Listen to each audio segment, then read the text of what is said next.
How to delete YouTube channel. Hey everybody, welcome back to our channel. In today's video, I'm going to guide you through the steps on how you can delete a YouTube channel. So make sure to watch the video till the very end. If you want to delete a YouTube channel, open up your browser, whether you're on mobile or laptop, doesn't really matter. Then go to studio.youtube.com. I will make sure to drop a link in the description box below.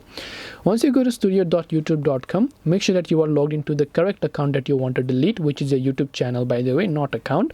Scroll down all the way to the very bottom left. You'll find a little gear icon over here, as you can see here. So when you tap on the little settings option, you'll find the settings menu pop up here.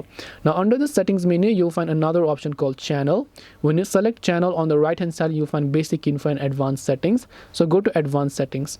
Now under advanced settings, you just have to actually scroll down over here, right? So basically what you have to do is just make sure to scroll down, and once you basically scroll down bottom of this, you'll find other options that are available. That is remove YouTube content. And when you remove the YouTube content option, then you'll be able to go ahead and then basically scroll down, select remove YouTube content option, and once you've done that, you'll be able to delete your YouTube content. This way you should be able to go ahead and then basically remove your YouTube channel or delete your YouTube channel completely. Hope this video was very helpful. If you have got any questions, then feel free to leave them down below. Thank you for watching and see you in the next video.